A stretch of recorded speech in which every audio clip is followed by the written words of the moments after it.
Guys, welcome to another exciting episode of Pete for Society. My guest today is an avid tabletop role player, music, and concert lover. He's also a traumatic survivor after being involved in a motorcycle crash. He had a brain injury and a long recovery. Going through this, has been able to use his struggles and help others as a mental health advocate. Please welcome in the one, the only, Nicholas Ruchlewicz. I know I was going to mess it up. Nicholas is just laughing at me. He's like, It's all okay. right, Pete. Well, welcome in, man. Why don't you tell everybody a little bit more about yourself? I know you spoke to Congress and everything else, man. You've done a lot of things here, man. Thank you. Yes. So I am, as you mentioned, I'm a trauma survivor. I was in a single vehicle motorcycle crash. A lot of trauma, including a traumatic brain injury. And through that, I've been able to help utilize this struggle that I went through to just find another way to help others through advocating. So I did actually, with one of the volunteer organizations I'm with, Trauma Survivors, I did actually network. I did actually go to the United States Congress, speaking to different state representatives, staffers about the importance of having a trauma system, a national trauma system. So that was very powerful, and a lot of cool interviews with my favorite musicians and meeting people from around the globe who I've been able to reach because of my different stories and how they touch different people. It's been pretty cool. So who did you get to meet music-wise? Who's your favorite artist? My favorite active artist is the band Lacuna Coil from Italy, and the lead singer Christina Scavia. She actually did an interview. She allowed myself and other brain injury survivors to interview her, and we talked about, she knew about my trauma, about perspectives and growth and just how things change. I mean, they had was a redo of a 20-year-old album, so it was very topical because that's what a lot changes in 20 years, but it could also stay the same. That was very neat. Well, that's awesome, though, man. We've interviewed a lot of musicians on this show. I've had with Lucy Lenore from the band Haunter. Turns out she was a big mental health advocate, and turned out she actually had BPD as well, which was interesting because I don't think she's ever told anybody about it, because I didn't know anything about it until I met her, and then she was telling us about it. So, but that's so cool, though, man. You got to go to Congress and everything else, too. Like that. That's so awesome. Like, I don't even know where to start. That's amazing, man. That's so cool, though. Like, were they really receptive of your plan and everything else? I mean, you get to go to talk to some of the biggest people in the world here. Yeah, I talked to both Virginia senators and a couple of our House representatives. So I will say that some of them were very receptive, let's just say. But we meet with everybody on all sides. Some of them were very receptive, and it was really compelling because some of the staffers are not, some of the senior staffers are not overly, they're younger. And I remember one of the stories, one of the survivors said to them, they got teary-eyed and they were like, whatever we can do to help you, because they understand the importance of having this group that we have. So Trauma Survivors Network is a now international group, but it originally started in the States, and but it's from a trauma center, and there were people that have been touched by trauma can come together and speak and be safe. And trauma is the number one cause of death between 18 and 45 in the United States. So it's a very important group to have someone be able to have that connection when you feel all is lost. So that was something that was very powerful, hearing them. And then many of the staffers really wanted to know more, and just hearing our perspectives is something that's very powerful that we have. Yeah, especially if it's the number one thing that's killing people these days. That's always a good thing to bring awareness to that as well. And the fact they took time to listen to you, that's really cool, though, man. You got to go out there and share your opinions from your own, from your own insights, because you are a survivor yourself, and that's crazy, though. So the motorcycle accident, okay, so take us through what exactly happened. Were you stopped? And because my brother-in-law had been through an accident where he was on his motorcycle and somebody just plowed through him. So what was your situation? Fortunately, I don't have any memory of it, which is Yeah. good.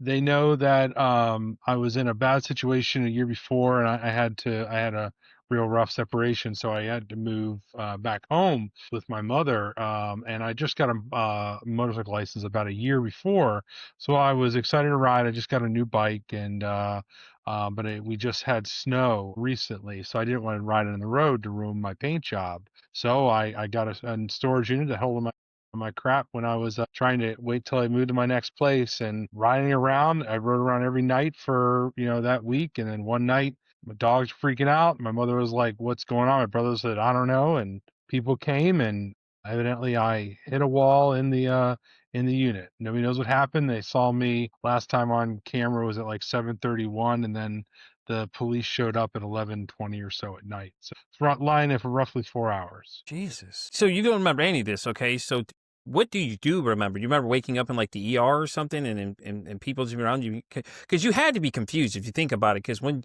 you came to finally realize where you were, you're probably like, well, what happened? And obviously they don't know, you don't know, but all what's the last thing you remember after that, though? So technically, I was never in a coma. I was technically responsive on the site.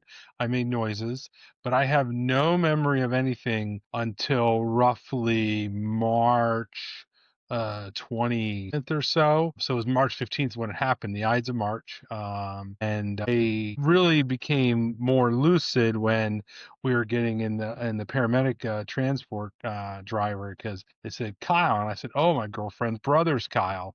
So that's when things started turning on. So even though I was never in a coma, I wasn't cognizant. So every brain injury is different. So mine, right side brain injury, so that's, executive functions. It's a lot of it, your, compulsory stuff, your problem solving. So I have no cognition of where I was, but we bring up the musician earlier. So when I was going through that really hard divorce and separation, I turned to music to really help me through some of the darker times.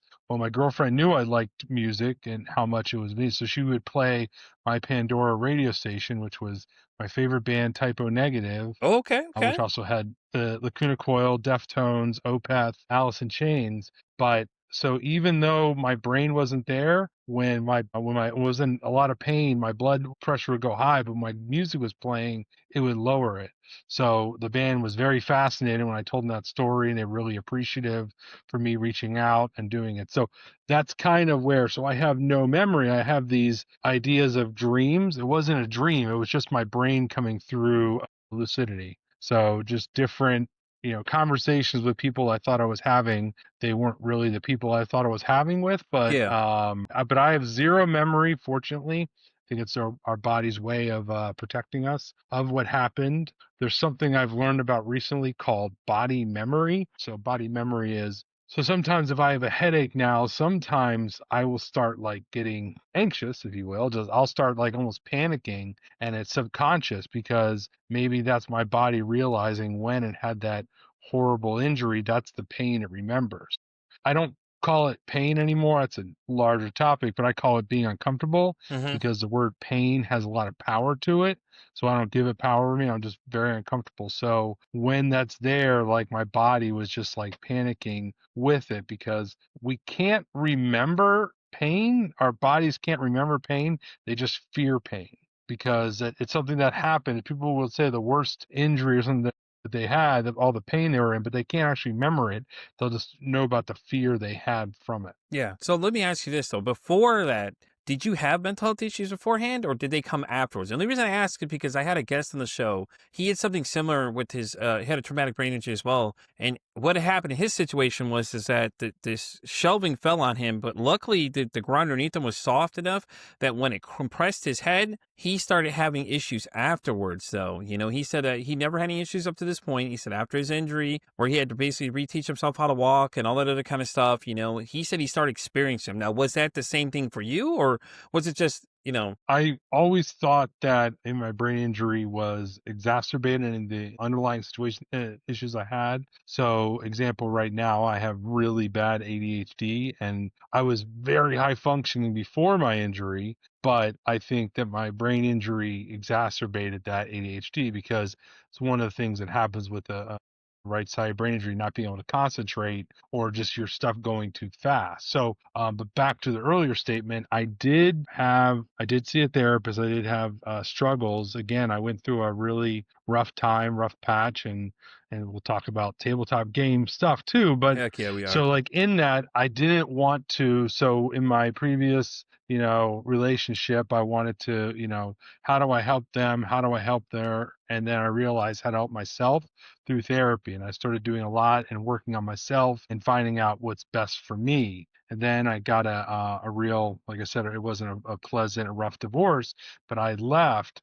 But instead of staying inside just playing video games or being depressed, I push myself to go out and meet people, go to games, go to tabletop games, Pathfinder Society. So we go to game Oh, stores okay, and okay. meet people. And I was always running everywhere, meeting people, but I never wanted to stay still. I always wanted to push myself more. And then there's a big organized play foundation, organized play, so we can meet everywhere. And that was really important to me to do it. So that is how I helped beat a lot of my mental health struggles, anxiety, and the control it had over me. Then my trauma happened, and it all came back like it was very great at that point. So I needed to use the tools I had plus learn new ones along the way. So talking of tabletop games, okay. So how in depth do you like them? Because I've played a lot of different stuff. I don't think I've done Pathfinder yet, but I think all the working parts. I would say, would you think it's easier for your ADHD since there's a lot of moving parts? You can pay attention to a lot of that stuff. I think so. I mean, that's a good way of looking at it. I haven't thought of that. Yeah, I think because it's definitely a lot of little parts that'll keep me engaged with it.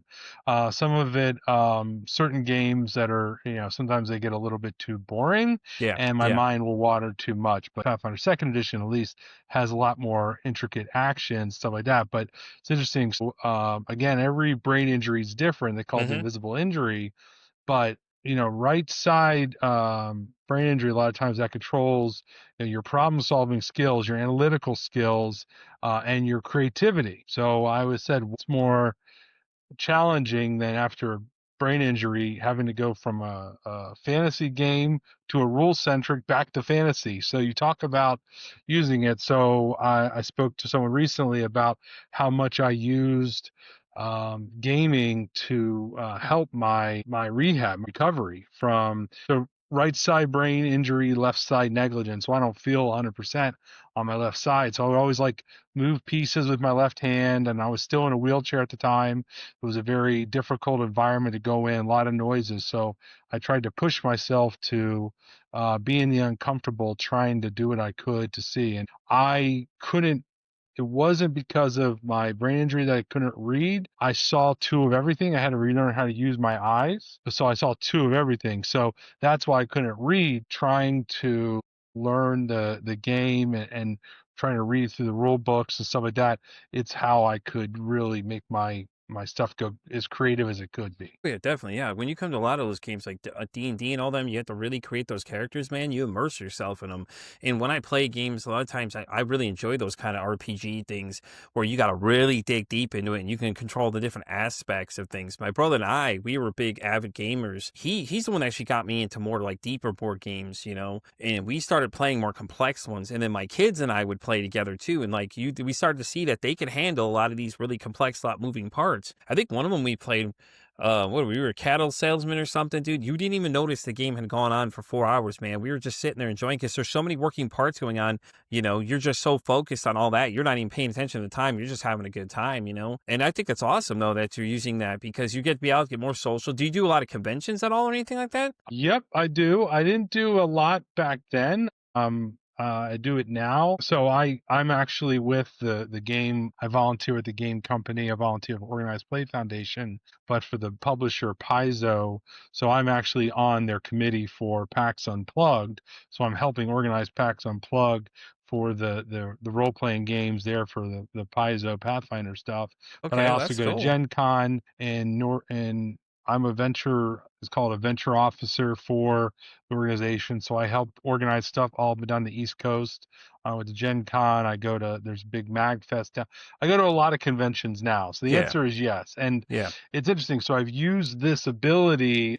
I'm not a great salesperson. I'm just the ugly face of reality, but I'm really good at when I can talk to people and get them excited. I'm very excitable and I can help someone getting someone to be able to help embrace the creativity, and I can explain the rules relatively quickly to have everybody be able to understand and be able to help people find out how creative you can be. And I've grown more accustomed doing that when I've challenged myself to go out to meet new people, to go to conventions to try to bring something in someone that didn't. And it's very cool to give someone a good time in a game they might not have ever realized they would enjoy. I think it's the thing too. A lot of people say, "Oh, what do you mean board games? You mean Monopoly?" I always roll my eyes. I'm like, dude, we're not talking about Monopoly, man. We're talking about so much deeper than that. Dude, like Azul and a couple other ones I played. I played, was it Zombie Side? Let me tell you, reading those rules, man, like God. So the newest zombie side, speaking of full circle, the newest zombie side that was on Kickstarter, they had someone that worked with them that did their theme song. It was Lacuna Coil. And they actually did an entire music a song about Zombicide, and they actually have minis of the band in the limited edition Kickstarter. So they are That's they so are in cool. the game Zombicide. They are Christina's a huge gamer. They're all big gamers and big nerd culture. That's so cool, though, man. Yeah, so she does a Twitch stream and everything else, and she'll play games. But yeah, they actually have their figures. They did a comic book based on the game, but they actually made miniatures of the five of them inside Zombicide. That's so cool, though. Yeah, yeah. Like I said, man, I like the complex games. I liked all the figuring all the rules because me and my brother, that's what we do. He'd do big bunch of Kickstarters, and he'd go in his basement, man, just man, he's got walls on top of walls of just games. There's just stuff down there. I'm like, dude, have you ever played half of these? Oh, I'm trading these out. You're like, he's over there, like, got so much stuff going on. I'm like, dude, you ever gonna play these? No, let's crack some out and play them. Because usually when he comes to visit, he'll bring them and we'll play them all the time and we'll try different things. And like he'll have like he was working on his own games too. He's working with a couple friends. They were working on a couple ideas and things like that too. So that's so cool. As soon as I saw tabletop, I was like, yes, Nicholas gets it. Yes, we're not talking about Monopoly. We're talking about some real games here, because I love the creative aspect of a lot of them, because when you get deep into it, then you have the power to control everything you're doing. And, especially Dungeons and Dragons, because I never really got a chance to play a lot of it, but I've seen people play it and I'm like, dude, this is so cool because you could be as creative as you want and make your own campaigns and things like that too, and it's so cool when you get your kids to start playing too, because then you can help them expand their, the boundaries of just whatever they can come up with. Well, this is fantasy, you can come up with whatever you want. Yeah. It was so cool because then you start introducing all the other things. Like when I was a kid, now the Power Rangers and all these other things have these games and stuff. I'm like, this is so cool because, you're reliving your childhood, but then you get to share it with them too. And plus you get to teach them problem solving skills too. Yeah, that's one thing that's neat about So Pathfinder is it's all a derivative of the world's oldest role playing game. It's all on the old OGL, the ORC. So it is the same thing, a fantasy based game. But with organized play, we play people from around the globe. But it's really neat playing with fathers and sons, or mothers and daughters, or whatever, and just seeing this whole generational people go and seeing people was pretty cool. When I went over to London to see the band perform, I was in London, but I was like, why not? So I looked and I went to a comic book convention and they were playing Pathfinder there. I got to play with the people from London. So that's the neat thing about this. Again, we've been able to use something of good with this whole world. Playing people around the world wherever they are is a neat thing to do. And a lot of people play online, and I don't dislike that. It's not for me. I like the in-person stuff. It's the me trying to challenge myself to get out of my comfort zone. I mean, that was one of the hardest things that happened to me during pandemic was all my social stuff just went out the door. So I was very like, it was tough for me to what do I do? What do I do? So I did a lot of, how do I connect to people and what can I do for that? And I did a lot of online volunteering through trauma survivors and talking to patients, stuff like that. So anything I can do to kind of, again, push myself to more of take that hard first steps into the uncomfortable, all of a sudden it becomes second nature. Yeah, that's awesome. I love what trauma survivors are doing. That's so great, man. Like, so do you guys organize a lot of events and things like that too? Like, do different things all over the place? And, where can someone go if they want to find out? Is there a good website for them to check out all that stuff on so they can go see? Maybe they can volunteer some of their time and, make somebody's day just trying to help out. Yeah, so I mean, Trauma Survivors Network it was traumasurvivornetwork.org. So it's anybody that's actually been like through a trauma center, but they have different organizational stuff to help with. They have National Trauma Survivors Day, a lot of community outreach. One of the goals that we have, well, I shouldn't say we, well, I guess I could say we, I'm part of it.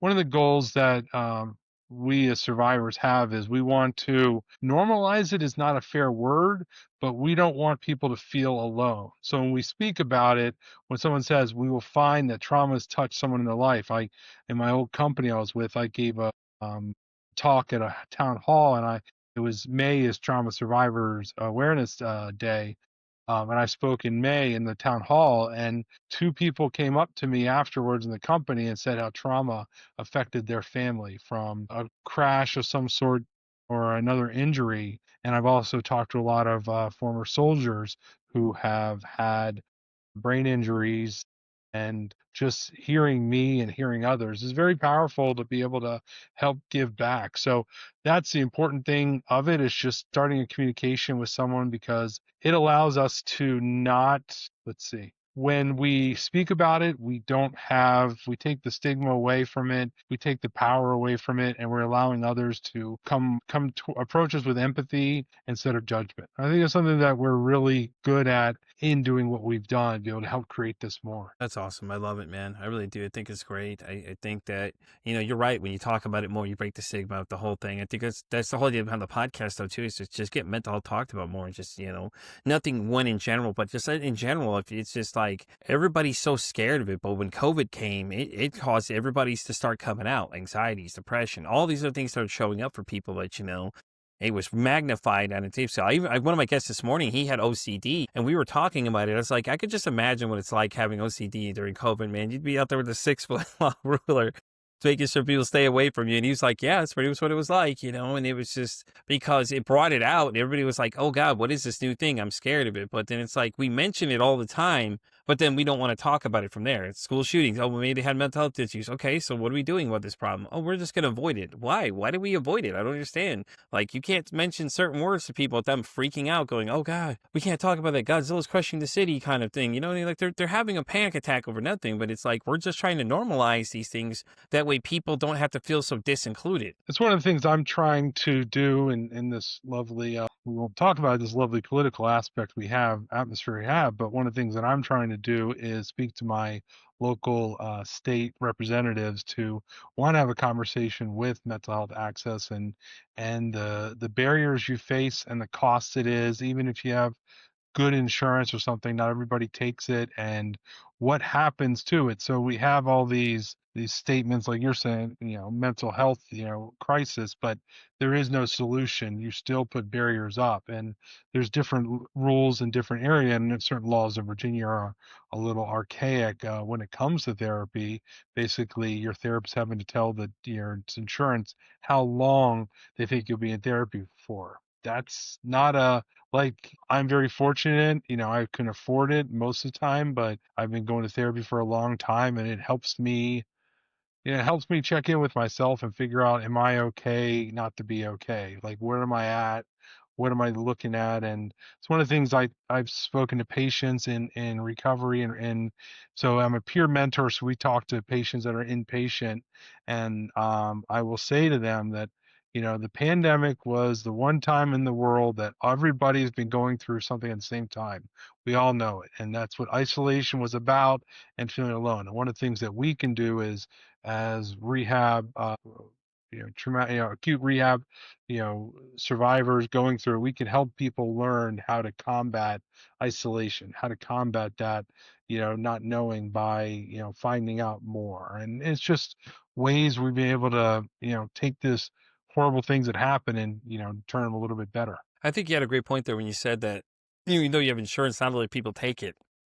To me, that makes me laugh, because it's like, well, I have insurance, should cover these things. Why doesn't it cover these kind of things? These are things I need, just like I need a doctor for certain, diagnosis of things. Why can't I have the same thing for my mental health to help me, better, help myself get through these things I'm dealing with? Because, sometimes it's just more of figuring out what it is you're dealing with. That way you can better attack it, and try and, help yourself get through some of these situations so it won't be so bad. But it just makes me laugh, because it's like, then they don't cover, or they only cover part of it, and then it's so expensive. And it's like, we got to have a breaking point at some point. You know what I'm saying? Yeah, I tried to cut back on mine when my insurance didn't cover it anymore, and it just, I wasn't feeling comfortable anymore. I was like, you know what, I got to do this. It is what it is. And then Hmm. insurance tried to, pull a bunch over me. It's funny because insurance people will say, I've heard from them like, oh, well, we have other ones in our network. And I said, you're exactly right, you do. So let me just throw a different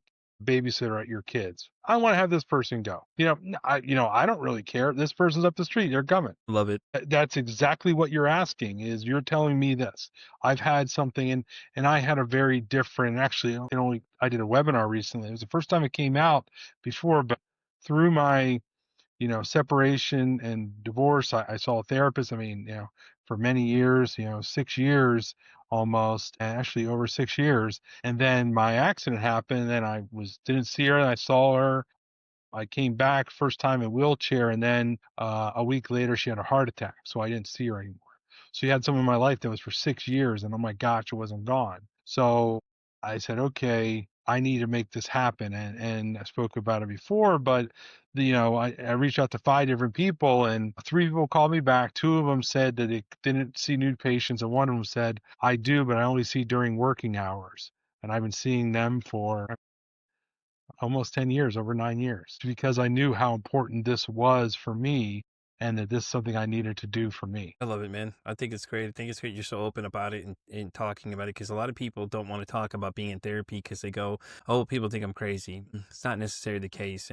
And I love that analogy, though. It's like, let me get a different baby so your kids have never met them. I mean, it's basically the same thing. You think about it, because, like, just because you go to one therapist and you don't like something they say or they don't feel right for you, don't give up. You got to try other people. And the other thing on the flip side is what I tell a lot of people too that think about therapy. I'm like, do me a huge favor. I said, please do not stay with somebody you feel like it's not right for you. You're not going to hurt their feelings switching up. They already know this is how this works. And this is what I told the young lady. It's like, I'm just going to tell you, just if you don't like it, you don't feel the vibe, it's okay. You're not going to hurt their feelings at the end of the day. They know this is how it works.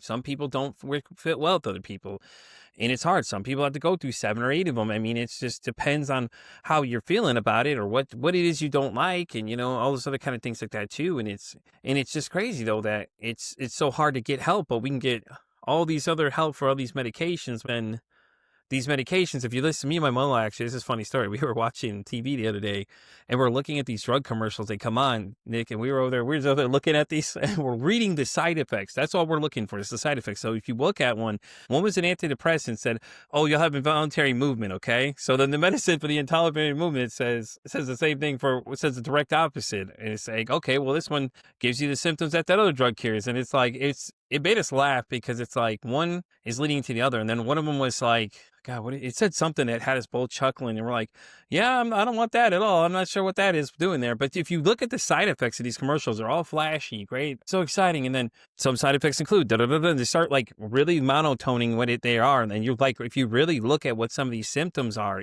it's crazy the things that they're bringing on just so they can give you another one to patch it in. Yeah, I lost my mother recently through she was sick with lung cancer. I'm sorry, man. But I remember her. Thank you, I appreciate it. It was a very long, little over a year ago. Yeah. But it was scary because she'd go to the doctor, and my her oncologist was one of the nicest men I've ever met. And I told him I never want to have to recommend you to anybody, because what a horrible way to recommend. You are an amazing doctor. But one of the things that would always upset me, she would talk to him about like, oh, these medicines. And I was like, Mom, he went to medical school. He went this. Let him do it.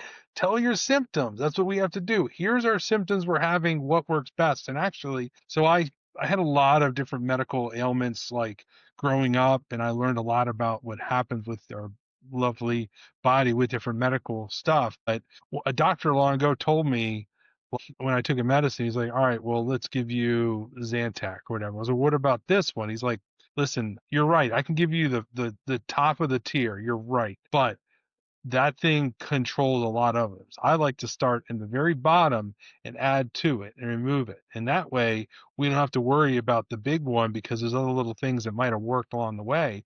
But if you go right for the big one, then you might be masking other stuff. And I was like, makes a lot of sense. So my, again, internal struggles I had before my trauma really helped me with my healing, because I knew certain things to ask. I knew how to be our own advocate, because no doctors are there to hurt us, but they don't know necessarily the questions we don't know. So they don't know what to basically tell us. So it's important to be your own advocate and to ask questions, because, not everybody knows it when they, Nobody woke up and said, I want to have a TBI, I want to have a stroke, Yeah, whatever the exactly. illness might be. So now, what are you going to go back to in your life? So, what makes sense? So, in just trying to find out what works best for you is what the best important things to do. And that's one of the things that is nice about being a trauma survivor. So, I'm a peer visitor, which means I go into the hospital and I speak to people that are in trauma recovery and all different types of ailments, whatever the case may be. But it's nice for them to, because they can speak to me differently than they might speak to someone else. Because when I say my story, all of a sudden they're like, oh my gosh, maybe I get something different. I'm not here just to give them a shot or take any vitals. I'm here to speak about, here was my journey and here's what worked for me. I can't ask how you're doing, because that's a horrible thing to ask someone. How are you doing? Like, I don't know. What do you think? But it's really important to me to let them know that there are people out there that be willing to talk if they need any help, ask questions, everything else. Yeah, no, I think that's a great point, though. How you doing today? Well, what do you think? I'm here in the hospital, if not for my own reasons. And I think you make a really good point about advocating for yourself. A lot of people don't do that. They go blindly trusting other people, and it's not to say go in there and start an argument, but just start asking more questions about things. What does that do? What does this do? What is that for?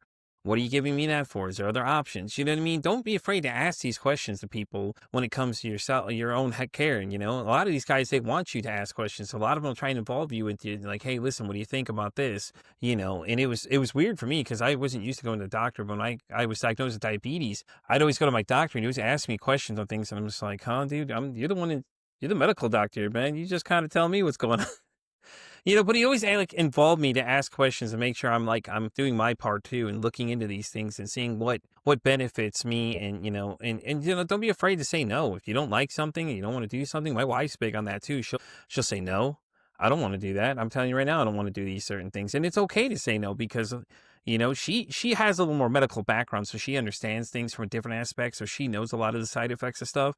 So it's a little different for her. But don't be afraid to do your own research. Like, if they start mentioning these medicines to you, start looking up and seeing what they are to see what they do. Get curious about your own care, because whatever you're putting in your body, you need to start paying attention to these things because you don't know what side effects are coming. And then read the side effects. Like, I know people are like, oh, don't look at the side effects, because sometimes you want to see what the side effects you may be dealing with are, because a lot of them, I'm telling you, man, you start comparing them, and it just makes you laugh a little bit because you're just like, what are you putting in these things? Yeah, it's funny because I'm on a medicine, I'm on a lot of different medicines, and getting different insurance woes, and you know I'm on an insurance now, and of course you have to get generic, which is fine. But I started like feeling weird. I was like, like I'm not waking up easy enough. Like I feel really off, like waking up. And I looked and I was just going through. I was like, only difference was this medicine is a different formulary. It's the same medicine, but a different one.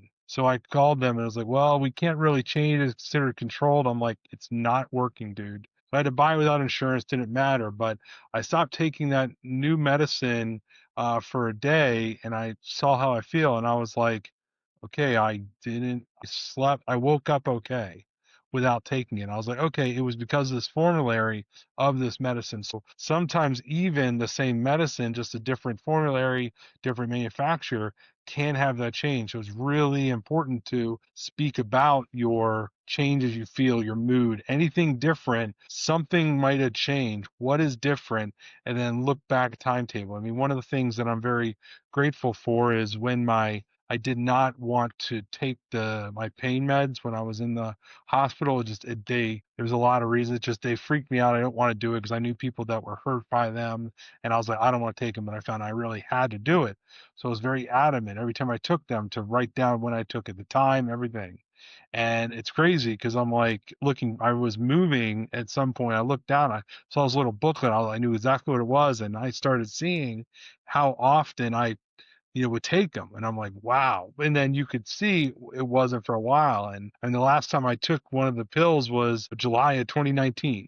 Like I still have it. If I need it, it's right there, but I just don't take it. I try to find other ways to how to cope. And again, if I don't talk about it, I find it doesn't become more powerful. And there's different meditation techniques I do, blah blah blah. But anyhow, I that's a love it. big. I love it. I just went Meditation. I love in a it when you big say that circle. because a lot of people do meditation too. I tried these anxiety medicines. Never again. Never again. I tried it once. I tried one. I don't even remember what it was. I took a couple and my heart was racing. I'm standing there and my heart's going 1,000 miles an hour. I'm like, yeah, this isn't right. This doesn't feel right. This isn't okay. And it's like, there's got to be something better than this, you know? And it's just like, it's scary. Some of the side effects. It's like, I feel like I'm having a heart attack. My heart's racing 1,000 miles an hour and I'm not doing anything. I'm just standing there having a casual conversation with somebody. And all of a sudden I feel like I'm out of breath and it's a horrible feeling, you know? And especially when you start putting all these medicines and you don't know what they are. Oh, we got to take this for this, that for this. And it's like, no, nope, I'm good. Thanks anyways. No, I don't like these. I don't like how they feel, you know, and it's okay. Like you said, keep track of your symptoms. Anything new you start adding, checking, you know, like be your own advocate. Like don't be scared to say something to people, especially that when you start feeling weird, like make sure you tell them all your symptoms. Cause I know when other people do therapy too, they go in there and they're like, oh, well, they don't want to talk about anything. It's like, I'm not going to go say anything. Then what's the point of going then? You're not going to give it a shot. You know what I mean? Like, so Nicholas, I had a question for you though. Do you have any advice for people that, you know, say maybe they're dealing with a loved one with trauma? Do you have any advice for them maybe to help them out? Like, hey, here's some things, see some do's and don'ts. Hey, listen, you probably shouldn't do this, but try this instead. Just I know that Trauma Survivors Network has a lot of resources for people that have been through trauma. The important part to know is that trauma affects much more than just the person that went through the trauma. It also affects their loved ones too in different ways. So trying to be kind with that and understand that there is a difference that, you know, that it can have, and just accepting that with a grain of salt and understanding that everybody's going to make mistakes and everybody's going to maybe say something the wrong thing, and just sometimes having an argument is generally not, I should say not always worth it, but not having an argument is better sometimes. It'll help you sleep than trying to get the last word in edgewise or anything else. I learned an amazing technique through my speech language pathologist, SLP. It's called stop and deflect, where someone's like coming at me, and instead of, I would say like, no, I don't want to talk about it. Now I'll just be like, I'm sorry, but you know, weather's really great out. Or did you see the baseball game? Stopping it and deflecting it. Yeah, defusing it kind of too almost. So allowing someone that's experienced trauma just to know that there are people out there that have experienced trauma, similar, dissimilar, doesn't matter. And there are ways and there are groups to help. And again, our group is there's a lot of different trauma in this world. And I am talking about a specific, you know, trauma, you know, center type of trauma. Like, you know, I went to level 1 trauma center with a brain injury and a separated pelvic cervical bleeding, blah, blah, blah. So again, everyone's different, but there are a lot of good advocacy groups out there to give people the safe space to do. And it is very much, you know, anonymous, where they hear what happens in there stays in there. And I can only talk about my experiences openly. I won't share anybody else's. And Yeah, that's definitely. important. And that's something that's good. And we'll find that there's a lot of people out there have done some pretty cool stuff with their trauma. Actually, the other person that was on the interview with Christina Scabia and I, Andrew Davey, actually had an article by the website sameu.org, and I wrote to them too and wrote. So sameu.org was created by Amelia Clark after she had a brain aneurysm from Game of Thrones. She had a brain aneurysm first season of Game of Thrones, and she started this brain injury organization based on, you know, some of the lack of care that she saw out there to give people resources. You know, that's through someone's hardship they were able to create something for others, and that's really, you know, it's really neat that people have been able to kind of get some of that stuff pushed along. All right. Well, Nicholas, we're at the part of the show where I ask you two questions. I don't know if you've ever seen one of these episodes. The first question comes in from a good friend of mine. She runs a podcast. It's called The Shit That Goes On in Our Heads. Okay. So when we interviewed, she asked me a question. So here's my question to you. Nicholas, if your mental health had a song, what would that song be? My mental health had a song. I will say Trip the Darkness by Lacuna Coil. You check it out. We got to go check that out for sure. I love it, man. I love it. Okay. So the next question, and the reason this podcast exists, is that if you could break the stigma about mental health, I'm talking about anything that you see on a daily basis that you just want people to stop. you know, they may not realize they're doing this, or it's just something you keep hearing people say, what would that be? Are you okay? That's You know always what? I the think it's funny easy. because when you say that, though, it's so true, though. Are you okay? It's like, clearly I'm not if you're asking me. You know what I'm saying? Just asking someone, it's hard to answer if like you're okay or something going on, and just letting someone know, do you need something? Can I do anything for you? Or smile at them, fake it till you make it. Sometimes that will help change someone's you know aspect of the day. It could change out what they feel or do because someone smiled. And I always say, like, there's worse crap in the world, like, it's worst crap in the world. Like, sure, it's my way of deflecting of what bad is out there, that I have been through pretty bad, but I haven't been through the worst. So sometimes that is a way just to, people will generally be kind and do it, but being your own advocate is important, and standing in front of it is what matters when you tell your own story. Because when you tell it, other people can't fill in the blanks. If you stand up and speak it, it's your story, nobody else's. I absolutely love it. I absolutely love it. I love how you. That's a real great point, Nicholas. I really like it. You know, tell your own story because you can you control the narrative of it as well too. I just love it, man. I think it's great. Well, thank you so much for being here, man. I appreciate. Thank you. Um, I I appreciate gotta being say, here. I've been admiring your collection behind your head. For anybody's not watching the video of this, I've been admiring Nicholas's collection back there. So listen, man, it's been great My having nerd you. street cred's pretty high. Listen, Thank he's you. like, Thank you. I appreciate it. I love it, man. Listen, and Yeah. so what are your top 5 table games? If you say somebody's trying to get into the whole thing, what do you think you should be some starters for them? Well, five table. Well, obviously, I was gonna say I'm a Pathfinder shoe Watch. in for Pathfinder. The how could you guess I did that? But any games with friends that you want to play, just honestly, games for fun. What are you playing games for? You playing games to win? You playing games with teamwork? You playing games for fun? Like, I love, like, the board game or the card game Joking Hazard's like Mm-hmm. amazing. It's super fun, but it's a funny game, and I understand what I want to do with it. I don't like player versus player games such as, like, Risk or any, versus other. I like it when the players team up versus the game or the monster, whatever case. So it depends what makes it to you guys. Yeah, That I definitely. would Good point. do. Good point. Yeah, yeah, yeah. No, I agree. I Uh, agree. It's all because there's so many different ones out there. Like my mom was a big Uno fan, so she'd play all like variations of that kind of thing when you're younger, and stuff like that. And like I said, my brother, when he got older, he started getting deeper into some of these other games. He started pulling out some other, ones. And my kids, their favorite one were the Forbidden series, like Forbidden Island, Forbidden Sky. They really liked those. Like the complexity of it was just really cool for them. Oh no, we're in trouble. We got to hurry up and work together and get these things done. They like the aspect that they also like Zombie Side was another one they really dug into. Like as complex as it was, they just like going out there killing zombies. That's all they care. They're like, I'm just gonna go out there and fight these zombies. You're not gonna run away. No, I'm gonna go out here and make some noise. I don't care. Like you're gonna make noise. They're gonna hear you. Oh, I don't care. I'm gonna go out there anyway. They're just out there just making all this stuff. Like you realize like this is gonna bring more. They're gonna make more come, right? Oh yeah, no, it's okay. I'm all right with that. It's just so funny to listen to them go. Oh yeah, I'm right. The other one that really took off for them, they liked was called Stuff Fable. The one where you the toys and you play through the book kind of thing, that was kind of cool to introduce them a little bit to it. They really enjoyed that one because they had a lot of the decision making as it goes. So like you were saying, it just kind of depends what fits into the category of what you're trying to do.